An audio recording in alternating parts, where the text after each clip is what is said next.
We do a little trolling. It's called We Do a Little Trolling.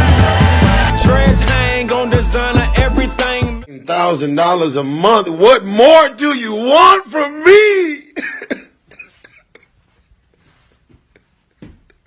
Oh my! I'm at 30. Tonight I am speaking to Vice President Kamala Harris. Let's welcome her now to Fox News.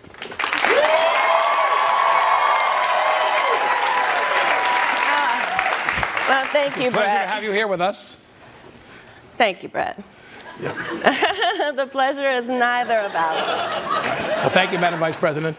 Now, when I interviewed President Trump, my first question was, what do you think is the most important issue facing our nation? So my first question for you is, give me the exact number of murderers you let loose in this country. Well, Brett, I'm glad you brought up the topic of immigration. 1 million, 2 million? Okay. The first thing we did in office was to introduce a bill. 10 million? Give me a number. Brett, we came up with a bipartisan But bill. did it have a number, though? May I please finish? I'm asking you to. Well, then you have to listen. Well, I can't because I'm talking. Well, when will you stop? And maybe when I go to bed? Okay. Brett, look. I am the only candidate who has prosecuted transnational criminal organizations. I brought down the Sinaloa cartel. I brought down the Guadalajara cartel. If I was in Breaking Bad, it would have ended in 3 episodes.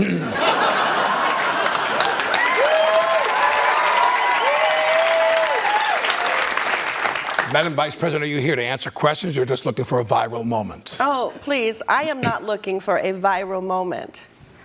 See how I don't let men interrupt my answers? Very demure, very mindful. Okay, now you're just throwing out memes. Look, that is not true. I am here to reach across the aisle. Hundreds of Republicans have endorsed me because in the club, we all fam.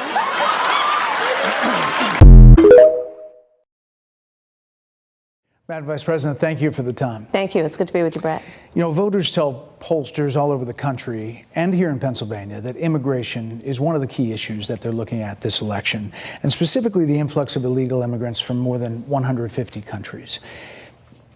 How many illegal immigrants would you estimate your administration has released into the country over the last 3.5 years? Well, I'm glad you raised the issue of immigration because I agree with you. It is a topic of discussion that people want to rightly have. And you know what I'm going to talk about. Yeah, but right do you, now, just a number. Do you think it's 1 million, 3 million? Brett, let's just get to the point. Okay, the point is that we have a broken immigration system that needs to be repaired. So your Homeland Security Secretary said that 85% of apprehensions. I'm not finished. We have it's a an rough immigration estimate of 6 million people have been released into the country. And let me just finish. I'll get to the question. I promise you. I was beginning to answer. And when you came into office, your administration immediately reversed a number of Trump border policies. Most significantly, the policy that required illegal immigrants to be detained through deportation, either in the U.S. or in Mexico. And you switched that policy. They were released from custody awaiting trial. So instead, included in those were a large number of single men, adult men, who went on to commit heinous crimes. So looking back, do you regret the decision to terminate Remain in Mexico at the beginning of your administration? At the beginning of our administration, within practically hours of taking the oath, the first bill that we offered Congress, before we worked on infrastructure, before the Inflation Reduction Act, before the CHIPS and Science Act, before the bipartisan Safer Communities Act, the first bill, practically within hours of taking the oath, was a bill to fix our immigration system. Yes, ma'am. It was called the U.S. Citizenship Act of 2021. Exactly. It was essentially a pathway to citizenship for the... Yes, ma'am. May I finish responding, please? But you have to let me finish, You please. had the White House and the House and the Senate, and they didn't bring up that bill. I'm in the middle of responding to the point you're raising, and I'd like to finish. Yes, ma'am. We recognized from day one that, to the point of this being your first question, it is a priority for us as a nation and for the American people. And our focus has been on fixing a problem. And from day one, then, we have done a number of things, including to address our asylum system and put more resources, getting more judges, what we needed to do to tighten up penalties and increase penalties for illegal crossings, what we needed to do to deal with points of entry between border entry points. That's the work we did, and we worked on supporting what was a bipartisan effort, including some of the most conservative members of the United States Congress, to actually strengthen the border.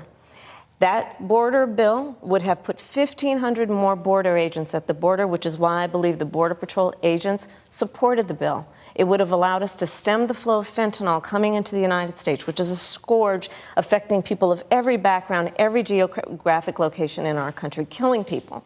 It would have allowed us to put more resources into prosecuting transnational criminal organizations, which I have done as the Attorney General, former Attorney General of a border state. Madam Vice President, a couple of things. Prosecuted trafficking of drugs, guns, and human beings. And Donald Trump, but let me just finish. Six Democrats voted against that bill. Learned about that bill and told them to kill it because he preferred to run on a problem instead of fixing a problem. And in this election, this is rightly a discussion that the American people want to have. And what they want are solutions, and they want a president of the United States who's not playing political games with the issue, I hear you, but actually is focused on fixing it. 6 Democrats voted against that bill. It would have allowed 1.8 million illegal immigrants into the country a year. A lot of conservatives had a problem with it. These are the 6 Democrats.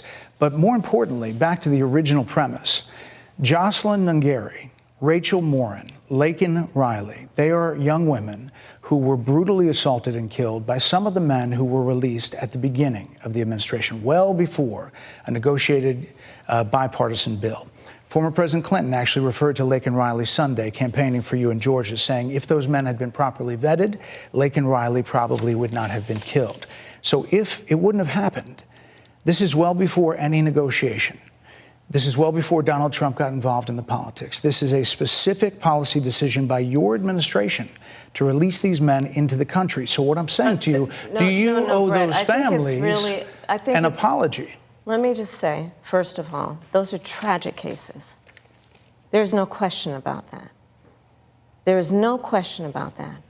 And I can't imagine the pain that the families of those victims have experienced for a loss that should not have occurred. So that is true. It is also true that if a border security had actually been passed 9 months ago, it would be 9 months that we would have had more border agents at the border, more support for the folks who are working around the clock trying to hold it all together. Madam Vice President. To ensure that no future harm would occur. And this election in 20 days will determine whether we have a president of the United States who actually cares more about fixing a problem, even if it is not to their political advantage in an election, because there was a solution, Brett. Madam Vice President, it was a policy decision in the early part of your administration. I will let one of the mothers talk about it. Take a listen. Because of the Biden-Harris administration open border policies catch and release, they were enrolled in the Alternatives to Detention program. This meant that they were released into the United States. It was not even a full 3 weeks later that they would take my daughter, Jocelyn Nungari's life. I believe the Biden-Harris administration open border policies are responsible for the death of my daughter. That's the early days. So do you owe them an apology is what I'm saying. I will tell you that I am so sorry for her loss. I am so sorry for her loss, sincerely. But let's talk about what is happening right now with an individual who does not want to participate in solutions. Let's talk about that as well. But do you want to answer in her? all fairness, I told you, I feel awful for what she and her family have experienced. During that time, you said repeatedly that the border was secure. When in your mind did it start becoming a crisis?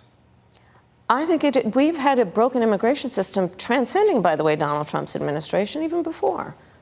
Let's all be honest about that. I have no pride in saying that this is a perfect immigration system. I've been clear, I think we all are, that it needs to be fixed. We need more. I was just down at the border talking with border agents, and they will tell you, and I'm sure you probably, I know you investigate and you are a serious journalist. They will tell you, we need more judges. We need to process those cases faster. We need the support for those cases that should be prosecuted. They need more resources, and Congress ultimately is the only place that's going to get fixed, Brett. Well, that's how this system works. That's the premise of this question. But there were that's how the 90 system plus works. executive orders that were rescinded in the first. That's the case. Why is half the country supporting him? Why is he beating you in a lot of swing states? Why, if he's as bad as you say, that half of this country is now supporting this person who could be the 47th president of the United States? Why is that happening? This is an election for president of the United States. It's not supposed to be easy. I know, but It's not supposed to be. It is not supposed to be a cakewalk for anyone. So are they misguided, the 50%? Listen, are they stupid? What is God, it? I would never say that about the American people. And in fact, if you listen to Donald Trump, if you watch any of his rallies, he's the one who tends to demean and belittle and diminish the American people. He's the one who talks about an enemy within, an enemy within, talking about the American people, suggesting he would turn the American military on the American people. We asked that question to the former president today. Harris Faulkner had a town hall, and this is how he responded. I heard about that. They were saying I was like threatening. I'm not threatening anybody. They're the ones doing the threatening. They do phony investigations. I've been investigated more than Alphonse Capone. He was the greatest gangster. No, it's true. No, but think of it. It's called weaponization of government. It's a terrible thing. So, Brett, I'm sorry, and with all due respect, that clip was not what he has been saying about the enemy within that he has repeated when he's speaking about the American people. That's not what you just showed. Well, he was asked about that specific... No, that's not what you just showed. In all fairness and respect to you... I'm telling you that was the question that we asked him. You didn't show that, and here's the bottom line. He has repeated it many times, and you and I both know that. And you and I both know that he has talked about turning the American military on the American people. He has talked about going after people who are engaged in peaceful protest. He has talked about locking people up because they disagree with him. This is a democracy. And in a democracy, the President of the United States, in the United States of America, should be willing to be able to handle criticism without saying he'd lock people up for doing it. And this is what is at stake, which is why you have someone like the former chairman of the Joint Chiefs of Staff saying what Mark Milley has said about Donald Trump being a threat to the United States of America. He's quoted in the Bob Woodward book that way, yes. Let me ask you this, Madam Vice President. You call Donald Trump... The significance of that. You call Donald Trump... he's misguided. You say now he's unstable. He is unstable, Brett. He's not well. You say he's mentally not stable. He's not stable. Let me ask you this. You told many interviewers that Joe Biden was on his game, that ran around circles on his staff. When did you first notice that President Biden's mental faculties appeared diminished? Joe Biden, I have watched from the Oval Office to the Situation Room. And he has the judgment and the experience to do exactly what he has done in making very important decisions on behalf of the American people. There were no concerns raised? Brett, Joe Biden is not on the ballot. I understand. And Donald Trump but is. You talked about it. And Donald Trump After George Clooney said within a few minutes of talking to President Biden at a fundraiser that he thought this was not the same Joe Biden that we saw on the debate stage. Donald Trump is on the ballot. I understand. You met with him at least once a week for 3.5 years. You didn't have any concerns? I think the American people have a concern about Donald Trump, which is why the people who know him best, including leaders of our national security community, have all spoken out. Even people who worked for him in the Oval Office, worked with him in the Situation Room, and have said he is unfit and dangerous and should never be president of the United States again, including his former vice president, which is why the job was open for him to choose another running mate. So that is a fact. That is a fact. Madam Vice President, two more things. You were asked on 60 Minutes about the biggest threat that the world faces, that the U.S. faces. This is what you said. Which foreign country do you consider to be our greatest adversary? I think there's an obvious one in mind, which is Iran. Iran has American blood on their hands, okay? This attack on Israel, 200 ballistic missiles. What we need to do to ensure that Iran never achieves the ability to be a nuclear power, that is one of my highest priorities. A number of experts thought you would say China. The FBI director had said that. But you said Iran. If that's the case, what do you say to critics who look at the actions of your administration and say you're not acting like Iran is the #1 threat? Well, I will tell you most recently, whether it was in April or in October, and then several hours on each occasion, that Iran posed a threat to Israel.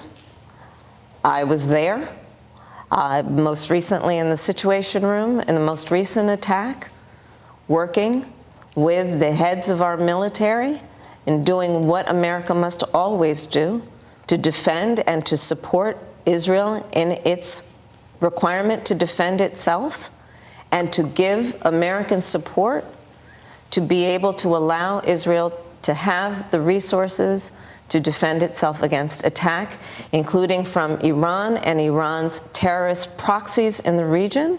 Right. And that but those is, proxies were getting funded by my Iran. commitment to that is unyielding and unwavering. Critics just say that you either relaxed or failed to enforce sanctions on Iran, allowing all of this money to flow into Iran, like billions. Let's go back to Donald Trump, who pulled out of a deal that would have actually put Iran in check. The estimates and then in billions. It was during Donald Trump's that administration go towards that the Iran regime. That we had an American military base that was attacked, where American soldiers suffered traumatic brain injuries, and Donald Trump dismissed them as headaches, not to mention how Donald Trump has treated and talked about America's military and military service people, calling them suckers and losers, Hamas, has diminished the significance. We're talking over each other. I apologize. Well, I would like that we would have a conversation that is grounded in full assessment of the facts, which includes, I think this interview is supposed to be about the choices that your viewers should be presented about this election, and the contrast is important. Yes, ma'am. And on the subject of Iran, I am offering what should be an important contrast that is presented for folks to make a decision that they feel. Who look at what the administration did and say and think differently. Madam Vice President, they're wrapping me very hard here.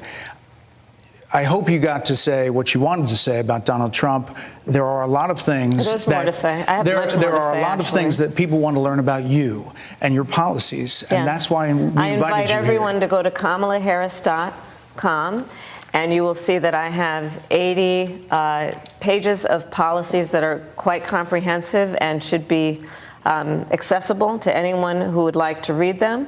And it includes what I intend to do about affordable housing, what I intend to do about small businesses, what I do and that's why we invited you here, our economy, to see where you were in 2019 and where you are now. America's military, and ensure we have the most lethal and best fighting force in the world. Madam Vice President, and they're giving me a hard rap here. Well, I thank you for the time. I thank you for the time. It's good to meet you. Thank you very much. Thank you.